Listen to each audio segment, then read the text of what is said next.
ഈ ദുരന്തർ പടം ഇറങ്ങിയപ്പം പുതിയൊരു സാധനമാണ് പ്രൊപ്പഗണ്ട. ആ പടം മൊത്തം പ്രൊപ്പഗണ്ടയാണെന്ന് പറയും. പൊതുവേ ഈ മലയാളികൾക്ക് ഒരു ഇരട്ടത്താപ്പിൻ്റെ ഒരു അസുഖമുണ്ട്. അവനവന് ഇഷ്ടമുള്ള സിനിമയാണെങ്കിൽ അത് അയാളുടെ പൊളിറ്റിക്സും, അവനവന് ഇഷ്ടമല്ലാത്ത സിനിമയാണെങ്കിൽ അത് പ്രൊപ്പഗണ്ട എന്ന് പറയുന്ന ഒരു ഉടായ്പ പരിപാടി. ഇതാണ് ആക്ച്വലി ഇവിടെ നടക്കുന്നത്. ഒരാളൊരു സിനിമ ഇറക്കുകയാണെങ്കിൽ അതിൽ അയാളെ വ്യൂസാണ് അയാൾ പറയുന്നത്, അതിൽ അയാളുടെ പൊളിറ്റിക്സ് ഉണ്ടാവും. ഇപ്പോൾ നമ്മളെ കേരളത്തിൽ ഇറങ്ങിയപ്പോൾ ദുരന്തരുടെ അത്രയൊന്നും ഇല്ല. ഇപ്പോൾ എമ്പുരാനിൽ മുരളി ഗോപിയുടെ പൊളിറ്റിക്സ് ഉണ്ട്.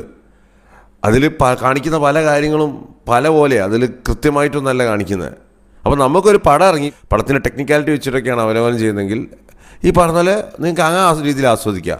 പടത്തിന് നിങ്ങളൊരു ഇൻഫോർമേഷൻ കിട്ടുന്ന പോലെയൊക്കെയാണ് നിങ്ങൾ കാണുന്നെങ്കിൽ അവിടെ നിങ്ങൾക്ക് വേണമെങ്കിൽ അതിൽ ഫാക്ച്വലി ചെക്ക് ചെയ്യാം. അങ്ങനെ നിങ്ങൾ ചെക്ക് ചെയ്യുകയാണെങ്കിൽ ഇപ്പോൾ എല്ലാ പടത്തിനും പ്രൊപ്പഗണ്ട പടം എന്ന് വിളിക്കേണ്ടി വരും. അതിപ്പോൾ ഈ പറയുന്ന മെക്സിക്കൻ അപാരതാണെന്നൊരു പടം ഇറങ്ങി, അത് ഈ പറയുന്ന SFIൻ്റെ കഥയല്ല, അത് KSUവിൻ്റെ കഥയാണ്. പടം ഇറങ്ങിയപ്പോൾ അത് SFIൻ്റെ കഥയൊക്കെ ഇറക്കിയത്. My name is Khan. അങ്ങനെയാണെങ്കിൽ അത് ആളുകൾക്ക് പറയാം അത് ഇസ്ലാമിനെ വെളുപ്പിക്കാൻ ഇറക്കിയ പടമാണ്. ന്യൂയോർക്ക് അത് ഇസ്ലാമിനെ വെളുപ്പിക്കാൻ ഇറക്കിയ പടമാണ്. അല്ലെങ്കിൽ ഈ പറയുന്ന പോലെ പഴയ 1921 മലയാളത്തിലുള്ള അത് ഈ പറയുന്ന മലബാർ കലാപത്തെ വെളുപ്പിക്കാൻ ഇറക്കിയ പടമാണ്. അപ്പം നമുക്ക് ഒന്നുകിൽ നിങ്ങൾ പടത്തെ പടമായി കാണുക, അല്ലെങ്കിൽ നിങ്ങൾ പടത്തെ ഫാക്ച്വലിയൊക്കെ ചെക്ക് ചെയ്ത് നിങ്ങൾ ഇരട്ടത്താപ്പ് കളിക്കാതിരിക്കുക. അങ്ങനെയാണ് നിങ്ങൾ മുരളി ഗോപി എമ്പുരാൻ ഇറക്കുമ്പോൾ അത് അയാളുടെ പൊളിറ്റിക്സും, ദുരന്തർ ഇറങ്ങുമ്പോൾ അത് പ്രൊപ്പഗണ്ടയെന്ന് പറയുന്നത് ഒരു 10 തന്തയുടെ പരിപാടി, അല്ലെങ്കിൽ ഈ പറഞ്ഞ പോലെ ഇരട്ടത്താപ്പാണ്. ഈ കമ്മ്യൂണിസ്റ്റ് രാഷ്ട്രീയം പറയുന്ന കേരളത്തിൽ ഇറങ്ങിയ പഴയ എല്ലാ പടങ്ങളും പ്രൊപ്പഗണ്ട പടം എന്ന് പറയാൻ പറ്റും. അപ്പോൾ രക്താക്ഷര സിന്ദാബാദ് ആണെങ്കിലും എന്താണെങ്കിലും ഒന്നുകിൽ നിങ്ങൾ സത്യസന്ധമായ കാര്യങ്ങൾ കാണുക, ഹോണസ്റ്റി കാണിക്കുക. ഒന്നുകിൽ നിങ്ങൾ രണ്ടിനെയും ഈ പറഞ്ഞ പോലെ പൊളിറ്റിക്സ് ആണെന്ന് പറയുക, അല്ലെങ്കിൽ നിങ്ങൾ രണ്ടിനെയും പ്രൊപ്പഗണ്ടയെന്ന് പറയുക, അല്ലെങ്കിൽ നിങ്ങൾ ഫാക്ച്വലി പരിശോധിച്ചിട്ട് ഓരോ കാര്യങ്ങൾ എടുത്ത് സംസാരിക്കുക. അതാണ് കാര്യം. ഇവിടെ നമ്മൾ സുഡാപ്പികൾ എടുക്കുന്നില്ല കേട്ടോ. അത് അവന്മാർക്ക് ഈ പാകിസ്ഥാനെ കുറ്റം പറഞ്ഞാൽ പിന്നെ സുഡാപ്പിക്ക് ഭയങ്കര പ്രശ്നമാണ്. അതുകൊണ്ട് നമ്മൾ സുഡാപ്പികളെ കാണാത്തത് ബാക്കിയുള്ള ആൾക്കാർ.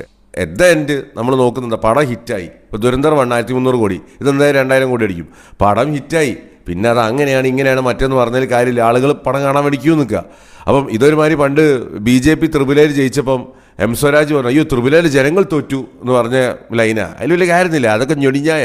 വേറൊരു കാര്യം എന്ന് വെച്ചാൽ ഇനിയും പടം എടുക്കുന്ന ആളുകൾ അറിയേണ്ടതെന്ന് വെച്ചാൽ നിങ്ങൾക്കൊരു ഫാക്ച്വൽ ആയുള്ളൊരു പടം നിങ്ങൾക്ക് ആളുകൾ അല്ലെങ്കിൽ ഫാക്ച്വൽ ആയുള്ള കുറേ കാര്യം ആളുകളോട് പറയണമെന്നുണ്ടെങ്കിൽ നിങ്ങൾ അതിൽ മാത്രം ശ്രദ്ധിക്കാതെ പടത്തിൻ്റെ ആ ദൃശ്യമികവ് അല്ലെങ്കിൽ ആ പടത്തിൻ്റെ ടെക്നിക്കൽ ആസ്പെക്റ്റ് കൂടി ശ്രദ്ധിക്കുക.